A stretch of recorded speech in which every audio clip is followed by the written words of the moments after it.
I got another kind of like an epic fail story for y'all, man. Did I tell y'all about the time I was a wedding videographer for an actual wedding?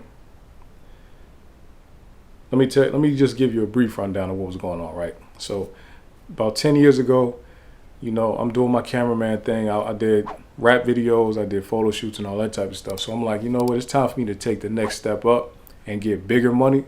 So I'm about to start doing weddings. I'm going to start doing wedding videography, and I'm going to start making big bread. Thousands on thousands of dollars for each gig. That's what I'm thinking. But I'm already knowing, since I don't have a portfolio, I'm going to have to take pennies at first so I can get me a portfolio, start building a portfolio up, right? So I post a Craigslist ad, because that's what was going on at this time. Craigslist was big. You can advertise yourself on there easily. Post a Craigslist list ad, and said, wedding videographer, contact me, whatever. I probably use some fake videos from somebody else. I don't know. This dude from New Jersey hit me up. He was like, hey, I was living in Virginia at the time. He hit me up. He's like, hey, I got a gig down in Virginia. I need a videographer. It's really my gig, but I'm going to just pay you a couple dollars on the side so you can come get the video for me. You don't have to edit anything. All you got to do is record it and then give it to me. He was like, I'll give you $300 for that. I'm like, okay, cool. Like I said, I just need to get my foot in the door, right? So I get there, I'm there early. I'm super early. I'm earlier than damn near the wedding party. Like the bride and her mom was like the only people there at the church. And it's in rural Virginia, like it's not in the 7 cities. It's like out in the middle of nowhere. So, and this is a black couple. So I get there, I'm doing all the, getting all this B-roll and everything. B-roll is like side shots, things that you can cut in and out of the main action shots or whatever. So I'm doing all that. Then the wedding starts. It's cool. We vibing. I'm getting the vows and everything like that. And then I'm realizing as the actual wedding part is coming to an end, that my battery light is flashing. And my battery's about to die now. And the reception hasn't even started yet. So I'm like, oh, snap. So but like I said, I'm new to this. I never did an all-day shoot like this. So I'm like, damn, I only had one battery at the time. So my battery's about to die. Reception didn't even start yet. So I'm having to keep it together. So my camera dies soon as they said kiss the bride or whatever, my camera died.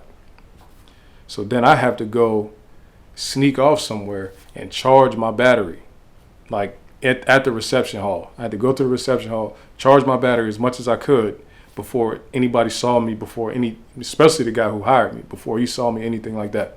So I'm sneaking to charge my battery while the wedding and everything is happening. Then, so I get that back, recording again, still not fully charged, but I'm just doing what I can. I'm recording. And then now it's time to cut the cake. So as soon as they pretty much got the knife ready to cut the cake, my joint died again on me. The cake cutting is a major part of the wedding reception, right? So my joint died right at the cake cutting. So I'm like, and when everybody gathers around the cake for the cutting, everybody's right there. So I couldn't do anything but hold my camera and fake like I was recording everything. I'm zooming in on their faces. I'm doing all type of stuff. I'm circling around people. I'm making it look good, but I'm not recording anything. My camera is completely dead at this point. You know what I'm saying? So, what could I do? All I could do was fake it. I just had to fake it for the time being. The whole festivities is still going on and all that.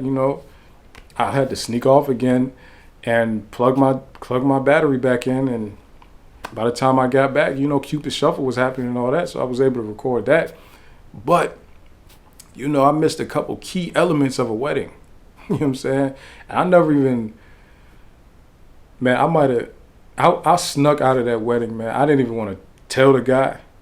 I think he paid me already. He might have paid me before when I first got there or something like that. I didn't even want to tell him, bro, I got the worst footage. And it was, when I look back on it, wasn't the worst footage ever, but I felt like it was the worst footage in history because I missed key moments. You know what I'm saying?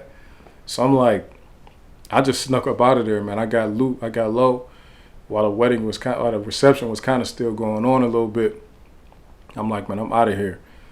I probably like just put the footage in the Dropbox, sent it to him. I never even hit him back or nothing. Like, I never spoke to him again. He never hit me up. He probably seen it, was pissed, and just, you know what I'm saying, got up out of there.